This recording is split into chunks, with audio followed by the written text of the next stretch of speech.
قال رسول الله صلى الله عليه وسلم حديث বর্ণনাকার থেকে عن أبي هريرة رضي الله تعالى عنه قال سيدنا رسول الله صلى الله عليه وسلم من كان له ساعة ولم يضحي فلا يقربن مصلانا أو كما قال عليه الصلاة والسلام আল্লাহর নবী পয়গম্বর রাহমাতুল লিল আলামিন বলেন, আবু হুরায়রা থেকে বর্ণনা, হযরত আবু হুরায়রা রাদিয়াল্লাহু তাআলা আনহু থেকে বর্ণনা, তিনি বলেন রাসূল বলছেন যে সাধ্য থাকার পরেও, যাদের সামর্থ্য আছে, সামর্থ্য থাকার পরেও যারা কুরবানি দেয় না, নবী বলেন তারা যেন আমাদের ঈদগাহে না আসে। কি লজ্জাজনক একটা কথা! তারা ঘুমাইয়াই না থাকবে, তারা ঘুমাক ঘরের ভিতরে, তারা ঘুমাক। তো গরু কাটাকাটি হইলে প্রথম নিয়া কইলজারা রান্ধে, তো রান্না হইলে তার কাছে দিলে এনা খাইব। কুরবানি দিছে, কুরবানি গোশত না খাওয়া, আইসে আরেক জায়গা থেকে গোশত খাইলে দেওয়া, কিন্তু গোশত খাওয়ার লাগে তো কুরবানি না। যারা কুরবানি দেয় না এমন হয় যে যারা দিছে তাদের ভাগেও যারা মানে সুষম বন্টন করে, আল্লাহর জন্য কুরবানি দিয়ে সব ফ্রিজে ঢুকায় না, গরিবদের মাঝে সুন্দর বন্টন করে। অনেক সময় এমন হয় তারা ভাগে এই পরিমাণ পায় না, যারা কুরবানি দেয় না তারা যেই পরিমাণ ভাগে পায়। অনেক সময় এমন হয়, যেই মহল্লায় মহল্লা বড় এমন হয় বিশেষ। এজন্য যারা সামর্থ্য থাকা সত্ত্বেও কুরবানি দেয় না, তাদেরকে ঈদগাহে যাওয়ার জন্য না করছে, নিষেধ করছে আল্লাহর নবী। পৃথিবীর সূচনার লগ্ন থেকে কুরবানির ইতিহাস আরম্ভ হয়। আমাদের উম্মতে মুহাম্মাদের উপর কুরবানি আরম্ভ হয় পয়গম্বর ইসমাঈল আলাইহিস সালাতু ওয়াস সালামের কুরবানি থেকে। পয়গম্বর ইসমাঈল আলাইহিস সালাতু ওয়াস সালাম কে যখন পয়গম্বর ইব্রাহিম আলাইহিস সালাতু ওয়াস সালাম কুরবানি করার জন্য জব করতে নিলেন, আল্লাহ পাক জিবরাইল আমিনের মাধ্যমে দুম্বা পাঠাইলেন জান্নাত থেকে। জিবরাইল আমিন দুম্বা নিচে দিলেন, কুরবানি রক্ত প্রবাহিত হলো, অতঃপর ইব্রাহিম আলাইহিস সালাম ছেড়ে দিলেন।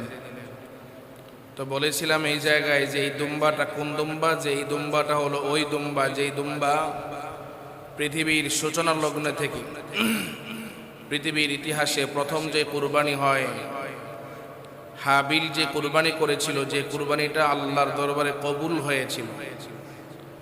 পৃথিবীর ইতিহাসে প্রথম কুরবানি করেছিলেন কে? হাবিল আর কাবিল। কুরবানি কবুল হয়েছিল হাবিলের। ওই কবুল হওয়া হাবিলের দুম্বা আল্লাহ পাক ওই সময় তার কুদরতি শক্তি দ্বারা জমিন থেকে উঠাইয়া সেই দুম্বাকে জান্নাতের মধ্যে নিয়ে রাখছে। পয়গম্বর ইসমাঈল আলাইহিস সালাতু ওয়াস সালামকে যখন কুরবানি করা হয়, জিবরাইল আমিনের মাধ্যমে সেই জান্নাত থেকে পাঠানো দুম্বাটা ছিল ওই হাবিলের করা কুরবানির সেই দুম্বা। এজন্য কুরবানি দিলের বিশুদ্ধ নিয়ত নিয়ে কুরবানির নিয়াত করা, বিশুদ্ধ নিয়াতে কুরবানি আরম্ভ করা, অন্য কোনো নিয়াত না রাখা। আল্লাহ পাক রব্বুল আলামিন আমাদের সবাইকে বিশুদ্ধ নিয়তে ইখলাসের সাথে মুখলেস বান্দা হয়ে কুরবানি করার তৌফিক দান করুন, বলি আমিন। প্রিয় মুহতারাম হাজিরিন,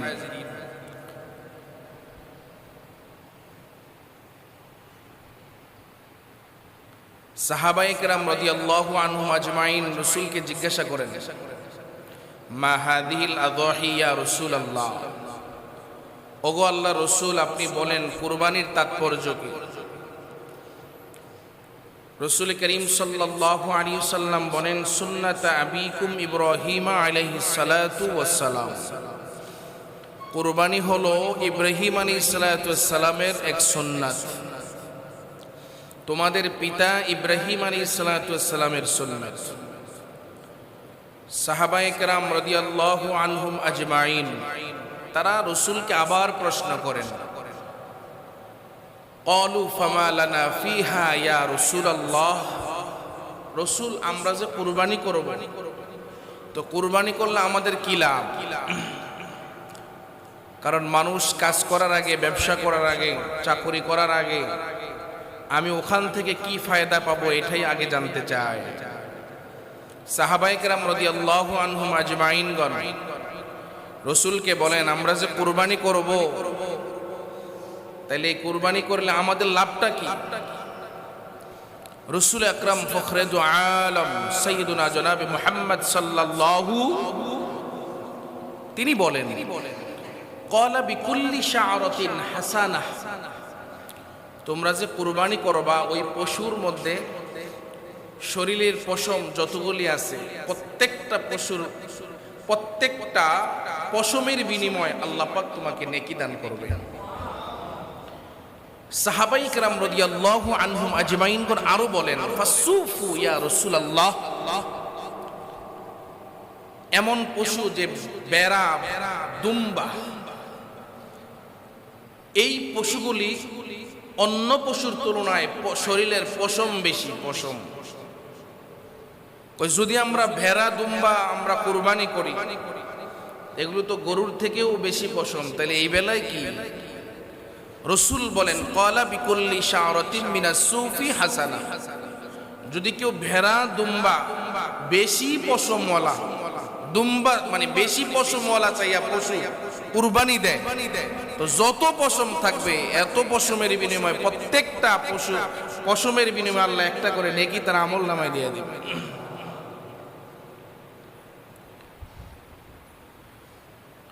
ভিন্ন হাদিস রাসূল করিম সাল্লাল্লাহু আলাইহি ওয়াসাল্লাম বলেন, ওয়া ইন্নাহু লায়াতি ইয়াউমাল কিয়ামাতি বিকুরুনিহা ওয়া শা'আরিহা ওয়া আজলাফিহা আও কামা ক্বালা আলাইহিস সালাতু ওয়াস সালাম।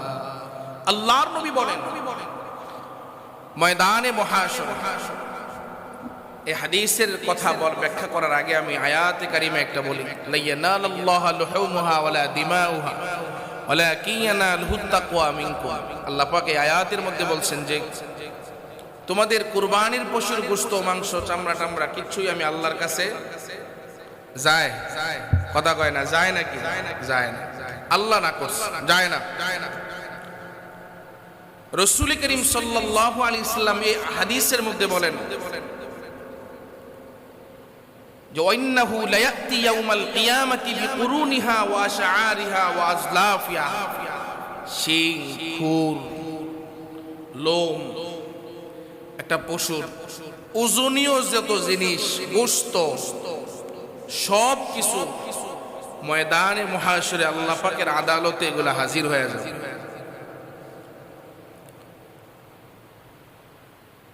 দুনিয়াবি হাইসিয়তে যখন মানুষ কুরবানি দেয় তখন কিছুই পৌঁছায় না, শুধু দিলের তাকওয়াটা পৌঁছায় কি নিয়তে কুরবানি করে।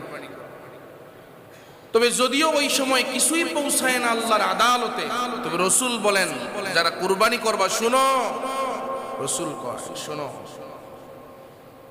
এত টাকা খরচ করে কুরবানি করবা, তোমার আল্লাহ কি দিব? প্রতিটা পশমের বিনিময়ে তো আল্লাহ নেকি দিবেই, শুধু এগুলা না, ইয়াউমাল কিয়ামাতি বিকুরুনিহা ওয়া শা'আরিহা ওয়া আজলাফিহা, এই পশুর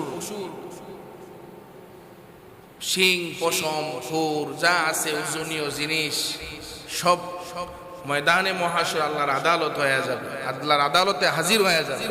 আর এগুলি আল্লাহ পাক রব্বুল আলামিন তার মিজানের পাল্লায় ওজন দিয়া বান্দারে জান্নাতি বানায় দিবেন।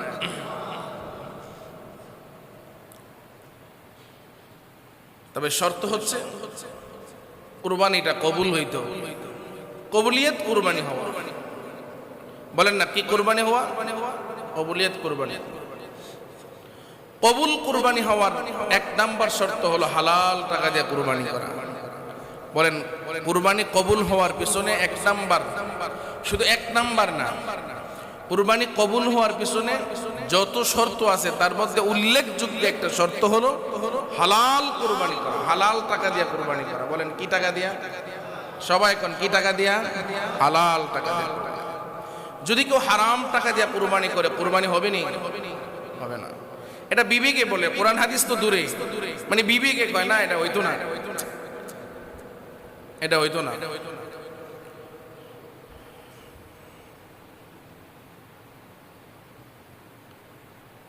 আল্লাহ পাক রব্বুল আলামিন আমাদেরকে সহি বুঝদান করে বলে আমিন। সময় কম, কিছু মাসআলা আপনাদের সামনে বর্ণনা করি। কুরবানি দেওয়া যায় পশু, ওট, মহিষ, গরু, বকরি, ভেড়া, দুম্বা। ওটের নিম্নে 5 বছর, গরু মহিষের 2 বছর, বকরি ভেড়া দুম্বার 1 বছর। এটার ভেড়া দুম্বা বকরি বেলার একটা ইখতিলাফি মাসআলা হলো এই, মাসআলাগুলি শুনেন ভালো করে, এটা মাসআলা।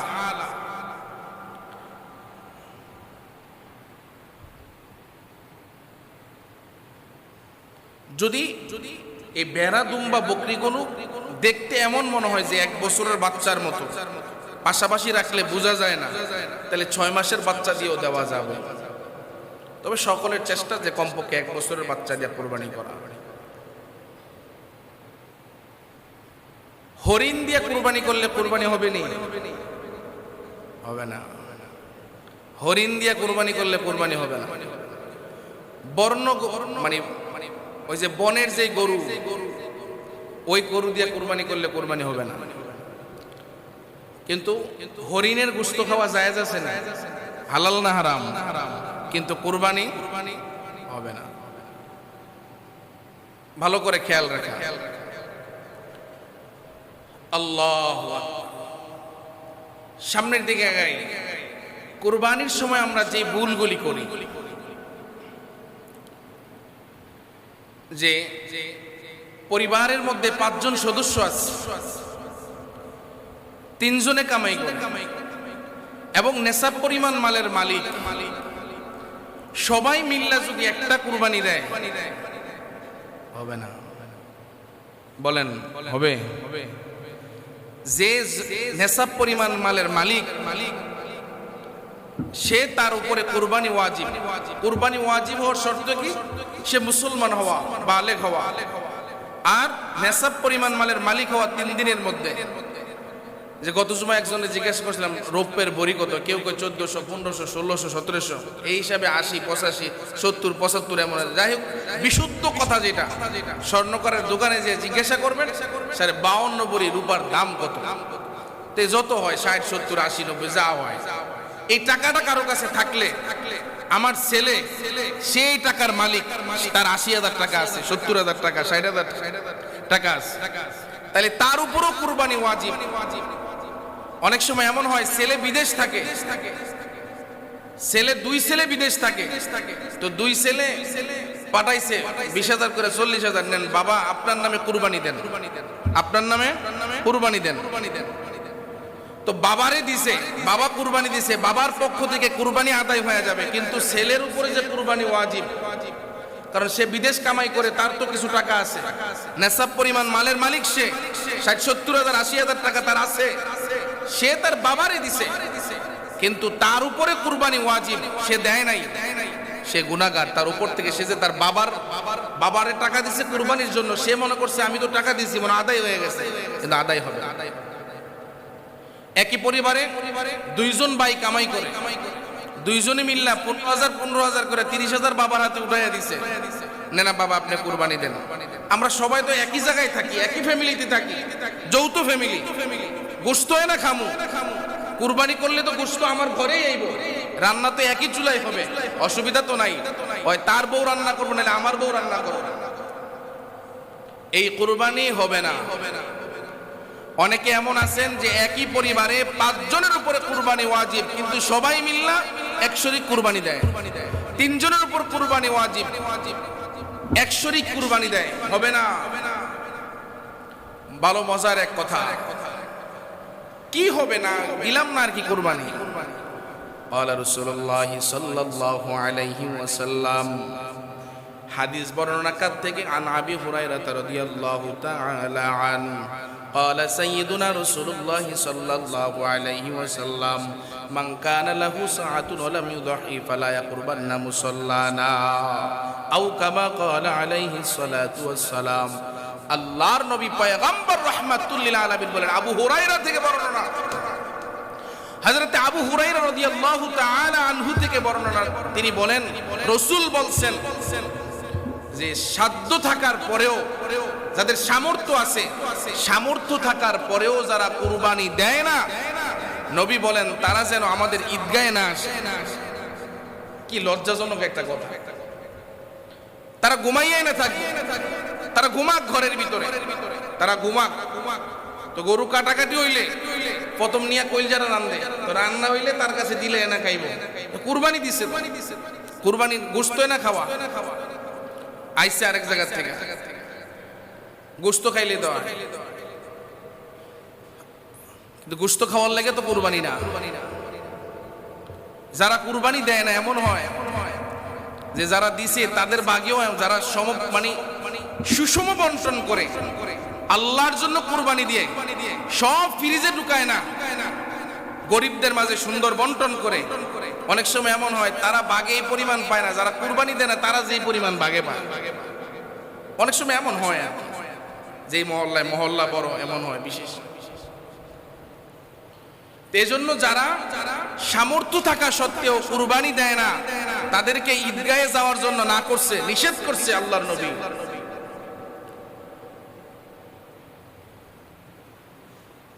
অনেক সময় এমন হয় যে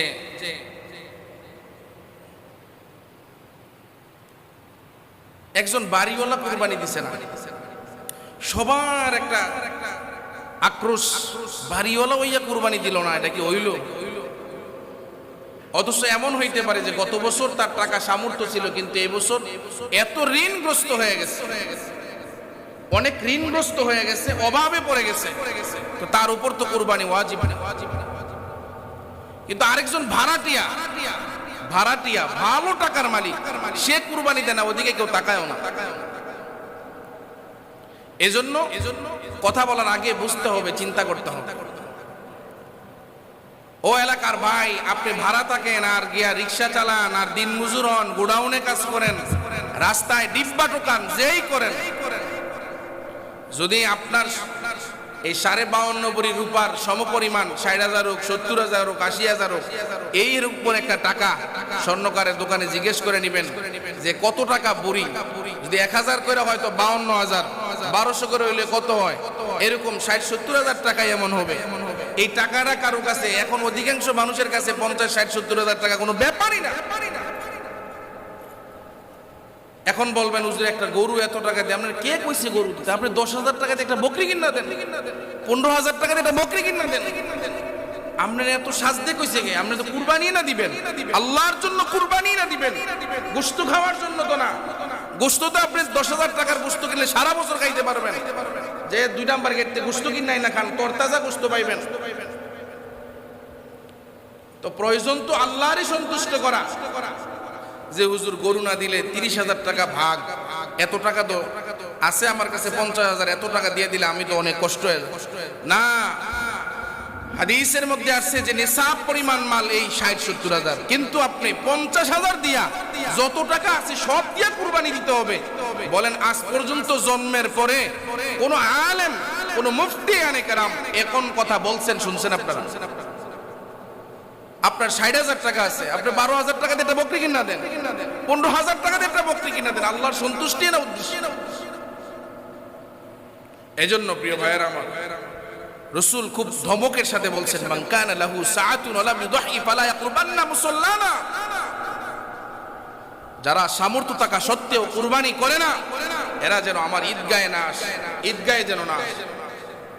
সমাজে অনেক মানুষের সামর্থ্য আছে কিন্তু কুরবানি দেয় না। অনেক মানুষ বকরি দিয়ে কুরবানি করতে পারে কিন্তু লজ্জায় দেয় না।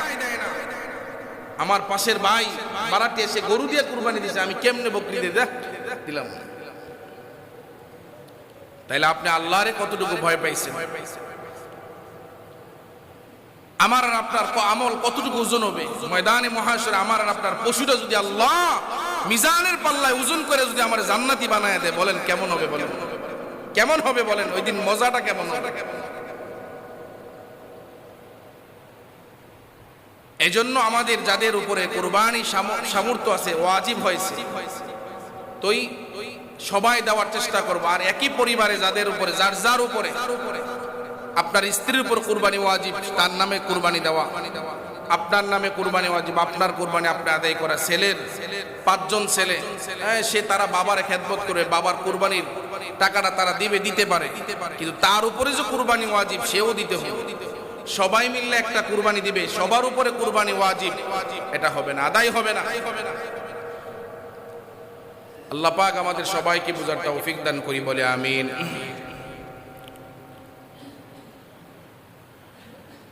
দ্বিতীয় কথা হচ্ছে যে কুরবানির আমরা যখন পশু ক্রয় করব, পশু, তখন আমাদের কিছু কথা মনে রাখা, যেই পশুগুলো দিয়ে কুরবানি করলে কুরবানি উত্তম অনুত্তম, এই বিষয়গুলো জানা খুব জরুরি। এই বিষয়গুলো আমাদের জানা অত্যন্ত জরুরি। আরেকটা বিষয় সাবধানতার জন্য আমরা যেটা বলি, এটা হচ্ছে এই শরীকদার, যারা শরীকে কুরবানি দেন, একটু খেয়াল করবেন যেন আপনার শরীকদারটা হারাম করে না হয়, যেন আপনার শরীকদারটা আপনার মশারায় পরামর্শে যখন বসবেন, যখন সে এমন না কয় যে নিম্নে পায় আমার বাগে যদি 1 মণ না পড়ে তাহলে কিন্তু হইতো না, আমার আত্মীয় স্বজন আছে। কথা মনে বুঝাইতে পারিনি, কুরবানি হয়ে যাবে কিন্তু এটা উত্তম না। আপনার কুরবানি হয়তো বা হয়ে যাবে, এখানে ইখতিলাফি মাসালা আছে। কেউ বলছেন যে এমন শরীকদারের সাথে কুরবানি না দেওয়া, যদি কারো নিয়াতের ভিতরে এরকম গরমিল থাকে, কেউ গোশতের জন্য, কেউ দেখানোর জন্য, কেউ এই সেই, কেউ হারাম টাকা উপার্জন করে, তাদের সাথে কুরবানি দেওয়া নিষেধ আছে। বাকি আরেক মাসালা হচ্ছে যে হয়তো বা যদি দিলে তার কুরবানিটা আদায় হয়ে যাবে, না দেওয়া উত্তম। বলেন না দেওয়া কি উত্তম? তাহলে আমরা উত্তমটাই করি। যখন আমরা শরীকদার বাছাই করব, তখন আমরা দেখে বাছাই করব। যখন আমরা পরামর্শে বসবো, তখন আমরা ওইরকম ভাবে আমরা সকলে আল্লাহর তাকওয়া নিয়ে কথা বলবো, আল্লাহর সন্তুষ্টির রেজামন্দি নিয়ে কথা বলার চেষ্টা করব। এবং পশু ক্রয় করার আগে পরামর্শ করে নেব, কেমন বাজেটে কিনবো, কি অসুবিধা, কি মানে আমরা কেমন টাকা কিনবো, কি কালার কিনবো, কি পশু কিনবো। এটা অনেক সময় দেখা যায় 2 জনে কিনছে, 3 জনে মন খারাপ করে রাখছে, আমি আসতাম না, এটা না কিনলে ওইটা কিনলে ভালো হইতো। এটা এই মন কালাকালি, এই এরকম কিলুকাল যেন না থাকে। এই শরীকদারের বিষয়ে সাবধানতার জন্য, যদিও আপনারা আলহামদুলিল্লাহ করেন, এই জন্য আরো সাবধানতার জন্য বলা যে শরীকদারের বিষয়ে যখন শরীকদারে কুরবানি দিবেন, যে একটা গরুতে 7 জন শরীক হইতে পারে, একটা মহিষে 7 জন শরীক হইতে পারে, একটা উটে 7 জন শরীক হইতে পারে, একটা বকরিতে শুধুমাত্র 1 জনই দিতে পারে, একটা দুম্বা 1 জনই দিতে পারে, একটা ভেড়া 1 জনই দিতে পারে।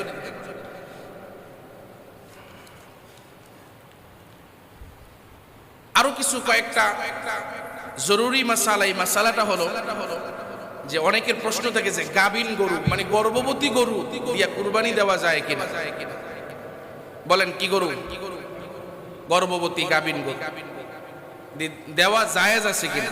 হ্যাঁ জায়েজ আছে। বলেন কি আছে? বলেন সবাই বলেন কি আছে? এটা মাসালা। মনে করেন ক্লাস চলতেছে, এই পড়াগুলি পড়তে হইলে 12 বছর 13 বছর মাদ্রাসায় পড়তে হয়, এগুলো শিখতে হইলে আপনারা অল্প সময় শিখে যাবেন। যে গর্ভবতী পশু দ্বারা কুরবানি করা জায়েজ আছে না নাই? আছে। তবে হ্যাঁ, জবাই করার পরে যদি এটার ভেতরে বাচ্চা থাকে, বাচ্চা বলেন কি থাকে? বাচ্চা থাকে। যদি বাচ্চা জীবিত হয়, বলেন যদি বাচ্চা, তার মারে তো জবাই করছে না, আবার এটারও জবাই করতে হবে। বলেন ওইটারও কি করতে হবে? জবাই করতে হবে। 2 নাম্বার, যদি পশুটা এর ভিতরে বাচ্চা হয়, বাচ্চা যদি মৃত হয়, বলেন বাচ্চা যদি মৃত হয়, তাহলে তার দাফন করে দিতে হবে, নিজ দায়িত্বে দাফন করে দিতে হবে। তবে হ্যাঁ, গর্ভবতী এই গাভীন পশুর ব্যাপারে সতর্কবার্তা হলো এই, যদি তার প্রসবের নিকটবর্তী সময় হয়, নিকটবর্তী সময় যদি হয় তাইলে ওই পশু দ্বারা কুরবানি করা না করা উত্তম। কথা কি বুঝছেন নি? বিবেকে বাধা দেয়, বিবেকে। তাইলে গর্ভবতী দিয়া জায়েজ, বাচ্চা জীবিত হলে জবাই করে দিতে হবে, মৃত হলে দাফন করে দিতে হবে। আর যদি তার বাচ্চা প্রসবের সময় নিকটবর্তী হয় তাহলে ওই গাভীন গরু দিয়া বা গর্ভবতী গরু দিয়া কুরবানি না করা উত্তম। তো আমাদের কাজ হলো উত্তম কাজ। বলেন আমাদের কাজ কি? উত্তম যেটা ওইটাই করা, উত্তম যেটা ওইটাই করা। 2 নম্বর হচ্ছে ল্যাংড়া পশু, ল্যাংড়া খোরা পশুর 4 পাও 3 পাও দিয়ে হাঁটতে পারে। বলেন কয় পাও দিয়ে হাঁটতে পারে? 3 পাও। 1 পাও দিয়ে হাঁটতে পারে না, মাজুর, প্যারালাইসিস হয়ে গেছে। তাহলে ওই পশু দ্বারা কুরবানি করা যাবে না। ভালো করে বুঝেন, ওই পশু দ্বারা কুরবানি করা যাবে না। শর্ত হলো 4 পায়ে হাঁটতে হবে। বলেন 4 পায়ে হাঁটতে হবে। সময় কম, ভালো করে বুঝেন। ল্যাংড়া খোরা পশু দ্বারা কুরবানি হবে না যদি 4 পায়ে হাঁটতে না পারে। 3 পায়ে হাঁটতে পারে তাও হবে না, 4 পায়ে হাঁটতে হবে। একটু দুর্বল আর কি, পাওটা একটু অসুস্থ হইতে পারে কিন্তু হাঁটতে পারে, হাঁটে, হাইটা হাইটা যাইতে পারে, হয়তো একটু দুর্বল, তাইলে হবে। কিন্তু এই পায়ের কোনো শক্তিই নাই হাঁটার মতো, তাইলে এই পশু দ্বারা কুরবানি হবে না। 3 নাম্বার, এমন পশু যেটাকে নর বা মর্দ অর্থাৎ পুরুষ বা মহিলা এটা বাছাই করা যায় না। কথা বুঝছেন না? যাকে বলে হিজরা, মানে এটা পুরুষ না মহিলা এটা বাছাই করা যাচ্ছে না, এমন পশু দ্বারা কুরবানি না করা, কুরবানি করা যাবে না। ভালো করে। 4 নাম্বার, দুর্বল পশু। দুর্বল পশু দ্বারা কুরবানি করা কি? তো দুর্বল বলতে আমরা কি বুঝি? সর্বশেষ যে কথা, যে কতটুকু দুর্বল, যে আমি গরুটার রাখছি এক জায়গায়, আমি এখান থেকে 100 হাত দূরে 200 হাত দূরে নিয়ে আমি কুরবানি করব, ওই জায়গায় জবাই করব, কিন্তু ওই জবাইকৃত জায়গার মধ্যে এই গরুটা যাওয়ার মতো শক্তি নাই, তাইলে কুরবানি হবে? যদি এমন হয়, এমন পশু কিনছি আমি জানি এই পশুটা হাইটা হাইটা ওই জায়গায় যাইতে পারবো না, এর লাগে এটা যেন বানছি এনেই জবাই করছি, হবে না। কথা বুঝছেন না? তাইলে কি হবে না? কুরবানি হবে। ভালো করে বুঝুন। অনেকে এমন হয়, একটু শহরে ভালো, আমাদের গ্রাম অঞ্চলে মাঝে মধ্যে এমন হয় যে একটু দুর্বল কিনছে কিন্তু ওজনে বেশি আইয়ে। কথা বুঝছেন না? ওজনে বেশি আইয়ে, অসুবিধা নাই, আল্লাহ ভরসা, আল্লাহ। তাইলে এমন দুর্বল পশু দ্বারা কুরবানি না করা। আরেকটা গুরুত্বপূর্ণ কথা, শিং। শিংয়ের ব্যাপারে মাসআলা হলো, আমি যে মাসআলাগুলি বলতেছি আরো অনেক কুরবানি কিন্তু অনেক মাসালা আছে, অথবা যে মাসালাগুলি বলতেছি যদি বুঝে না আসে তাইলে অনেক সময় এমন হয় আর কি, অনেক সময় কথা বলতে ইচ্ছা করে না। অনেক মানুষ কথা বুঝে না বুঝে চা দোকানে যে 12টা বাজে, এই জন্য এই অনেক কিছু আছে যে আমরা বুঝি না। আল্লাহ পাক বলেন, মা খলাকতুল জিন্না ওয়াল ইনসা ইল্লা লিয়াবুদুন। মা খলাকতুল জিন্না ওয়াল ইনস, ইল্লা পর্যন্ত, ইল্লা বাদ, এতটুকু পর্যন্ত আল্লাহ কয় আমি ইনসান এবং জিন্নাত বানাই নাই। উম্মতে উলামা একরাম এখানে আছেন, ভালো করে বুঝেন আপনারা, সাধারণ মানুষ। আল্লাহ পাক কি বলছে? আমি জিন্নাত এবং ইনসান বানাই নাই। বলেন কি করে নাই? এটা কি সত্য? কথা কয়, এটা কি সত্য? আরো জোরে কোন সত্য? পিছনের ভাইয়েরা কোন, কে বানাইছে? কে মানুষ? কে বানাইছে? জিন কে বানাইছে? আল্লাহ কয় মা খলাকতুল জিন্না ওয়াল ইনস, আমি মানুষ জিন বানাই নাই। কি করবেন বলেন এখন? কি করবেন? আল্লাহ কয় আমি বানাই নাই। এজন্য কথার শুরু থেকে শেষ পর্যন্ত বুঝা ছাড়া কোনো কথা, কোনো বক্তব্যের, কোনো বক্তার বক্তৃতা, কোনো ওয়াইজিনের ওয়াজ, কোনো মুফাসসিরের তাফসীর শেষ পর্যন্ত বুঝা ছাড়া, কথা শোনার পরে আমার দিলের ভিতরে যদি কোনো ইশকাল থাকে, তার সাথে সলা পরামর্শ ছাড়া আশেপাশে দোকানপাটে এদিক সেদিক সমালোচনা করা, এটা মুনাফিক ছাড়া দ্বিতীয় আর কেউই হতে পারে না।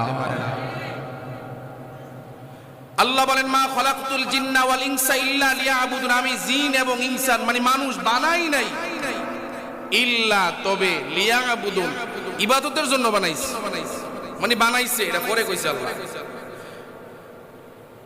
ইবাদতের জন্য বানাইছে। তা আপনার আগাগোড়া বুঝতে হবে।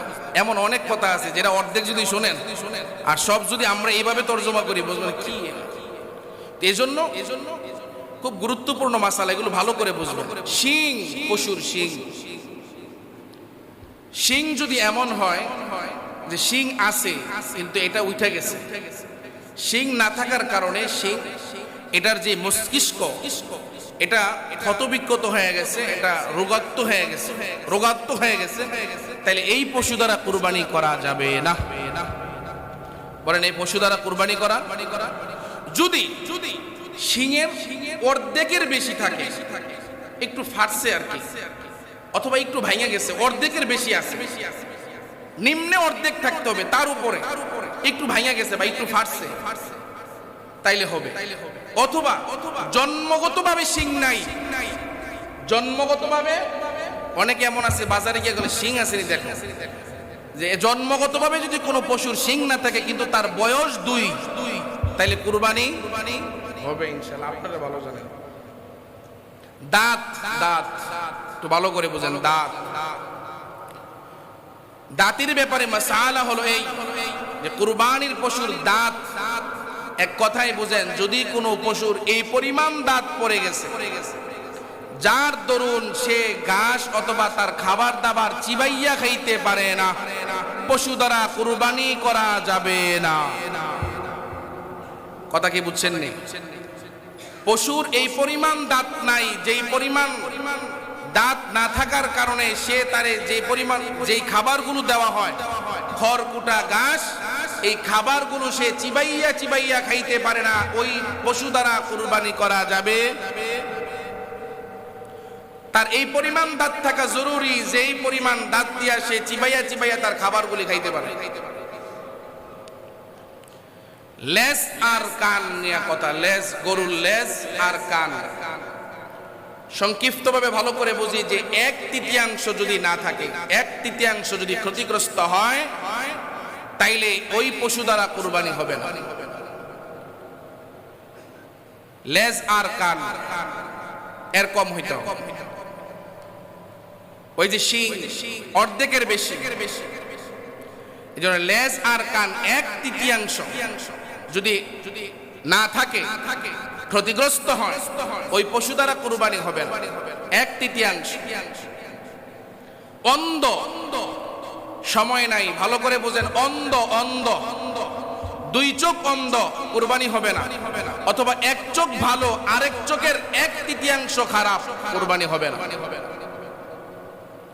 তাইলে যেহেতু এটার মধ্যে ত্রুটি আছে, এই জাতীয় কোনো পশু দ্বারা কুরবানি না দেওয়াই উত্তম, ঠিক কিনা বলেন? 1/3 তো আমরা পরে ভাগ করবো, এমন যদি থাকে ওটাতে আমরা নাই দেই, এটাই হবে ভালো, ঠিক কিনা বলেন? আরেকটা বিষয় হচ্ছে কুরবানির কোনো বস্তু বিক্রি করা যাবে কিনা। যিনি কুরবানি দেন তিনি কুরবানির কোনো কিছু বিক্রি করতে পারিবে না। ওই যে হাড় ফালাইয়া দেয়, অনেকে টোকাইয়া নিয়ে বিক্রি করে, তো যারা ক্রয় করে বিক্রি করে তারা করতে পারবে, কিন্তু যে কুরবানি করে সে গোশত, তার হাড়, তার কোনো কিছুই সে বিক্রি করতে পারবে না। আর যদি কোনো কিছু বিক্রি করে তাহলে এটার দাম সে সদকা করে দিতে হবে। যেমন চামড়া বিক্রি করলে সদকা করে দিতে হবে, তো বিক্রি করলে এটা সদকা করে দিতে হবে। আল্লাহ পাক রব্বুল আলামিন যদি হায়াত তয়্যিবা দান করে সামনে জুমায় আরো মাসালা বলার চেষ্টা করব ইনশাআল্লাহ।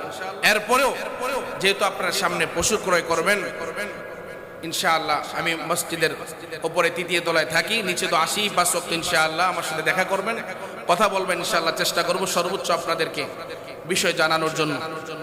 আরেকটা হচ্ছে যারা কুরবানির নিয়ত করছেন, আজকেই লাস্ট দিন, যদি পারেন আজকের মধ্যে সন্ধ্যার আগেই চুল নখ ইত্যাদি আমরা যেগুলো পরিষ্কার করি এগুলো করে নেবেন এবং ঈদের পরে তারপরে কাটবেন।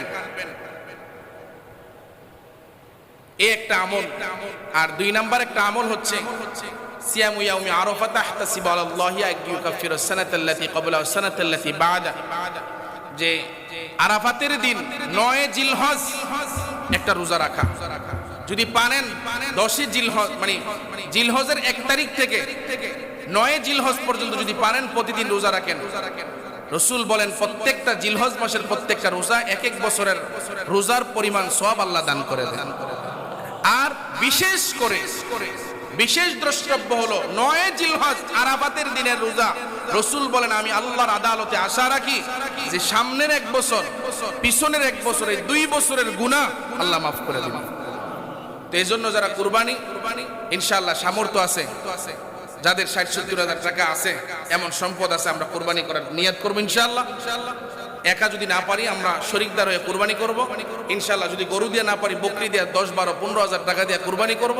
কে কি বললো না বললো ওদিকে বিষয় না, বিষয় হচ্ছে আমার আল্লাহকে আমি দেখতে চাই, আমার আল্লাহর সান্নিধ্যে যেতে চাই, আমি আল্লাহর নিকটবর্তী হইতে চাই, আমি আল্লাহকে রাজি খুশি করতে চাই। আর কুরবানি যখন এই পশু ক্রয় করব তখন এই ত্রুটি বিচ্ছুতিগুলি দেখে আমরা তারপরে ক্রয় করার চেষ্টা করব, শরীকদারদের সাথে পরামর্শ করে করার চেষ্টা করব ইনশাআল্লাহ আজিজ। আর 9 জিলহজ ইনশাআল্লাহ আমরা সকলেই আরাফাতের দিন রোজা রাখার চেষ্টা করব, পারলে জিলহজের 1 তারিখ থেকে ইনশাআল্লাহ আমরা রোজা রাখার চেষ্টা করব।